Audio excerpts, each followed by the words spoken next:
Morning, gentlemen. You have to bear with me. I just woke up. I had a dream last night in which I was contacted by a spirit who told me to imbue you with the following divine revelation. So I'm gonna just give me a second.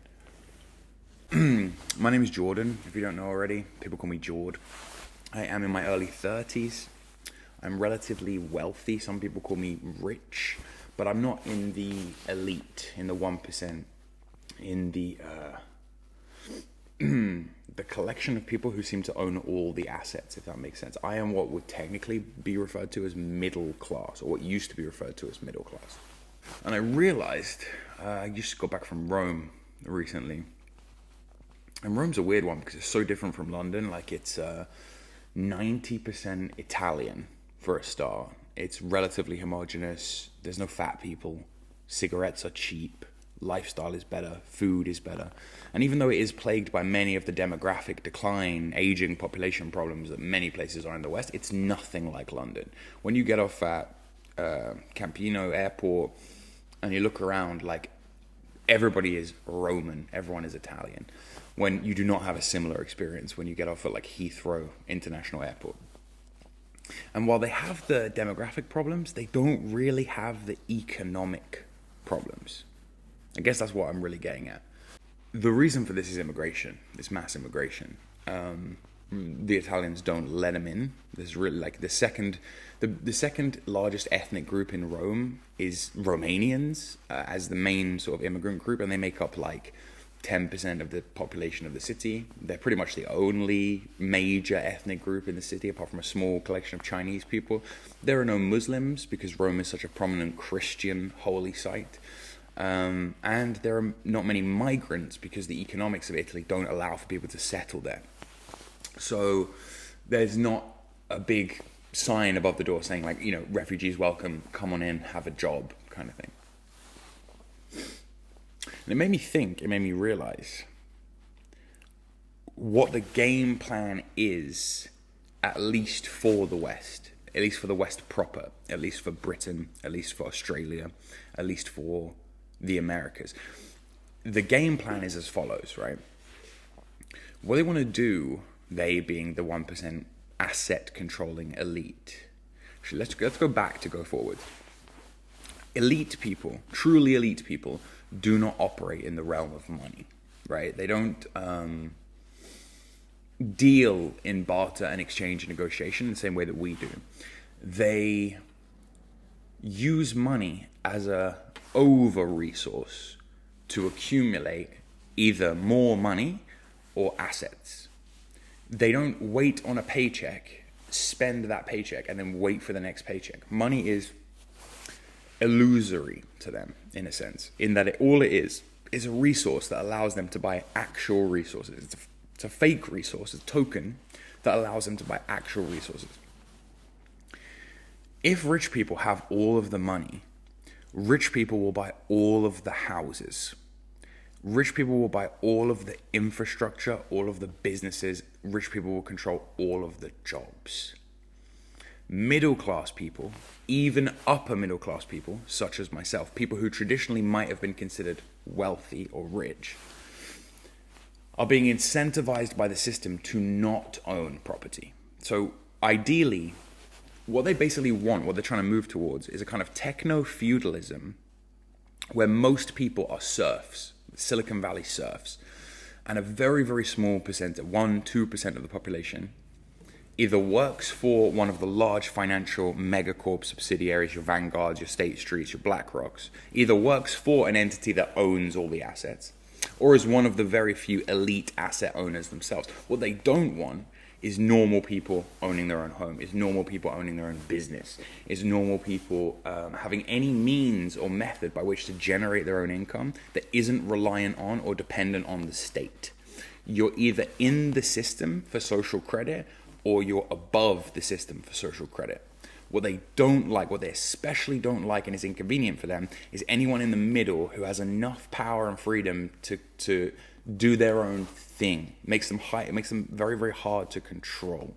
So what you'll notice over the next generation, as the boomers start dying and as Zoomers and millennials start inheriting those boomer assets, millennials are on track to be the richest generation in history due to the inherited wealth that many of us will inherit from boomers, right? The truth is, millennials are going to get taxed the fuck out of by the governments that they live under when they inherit that wealth. So let's say your boomer parents die, they leave you £500,000. It's a lot of money. They leave you $500,000. The government, the US government, is going to come and inheritance tax 50%, 40% of that money, right? So you're going to be left with like 75 grand. At the end of it, once you've paid everyone off, right? I know that half of 500,000 is 250,000, but actually think about it. Once you've paid the lawyers, the stamp duties, the tax, the whatever, you're going to be left with like 100 grand, right? Out of that 500 grand that they've left you. You can already see how wealth is being siphoned off. Now, I'm right wing. What do I mean by that? I believe in hierarchy. I don't mean I'm right wing in the sense of like monarchy, monarchy. I'm more of a Republican, right? Especially in the modern context. The British monarchy is not worth supporting paedophile lizards. But in essence, I am right wing because I support hierarchy.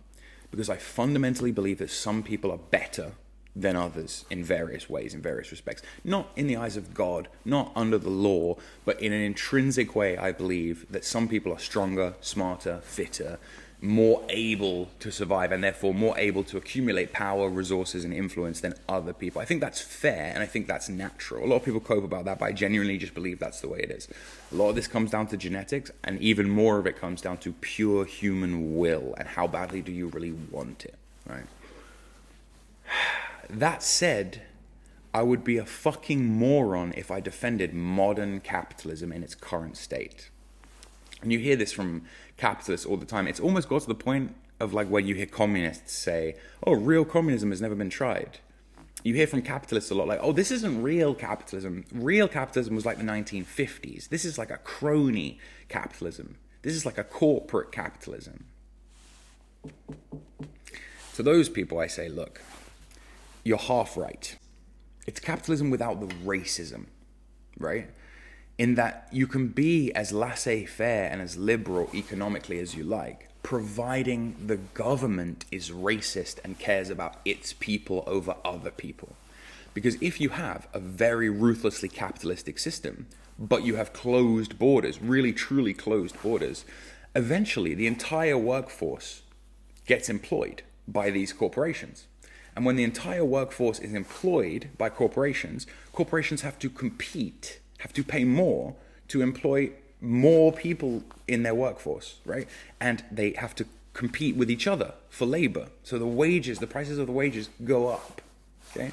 If you have an open door with cheap, untrained, unfettered immigrant labor coming in, if there's no racism, capitalism doesn't work, right? Liberalism and capitalism doesn't work without being underpinned by ethnocentrism, by love and care from a government of a group of people. What's happened over the last 50 years, 60 years, is that the government has been in bed with the corporations and have been willingly and actively selling you out for their own interests. You know this already. I'm not telling you anything you don't already know. What you may not know is the economic situation that comes downstream of this.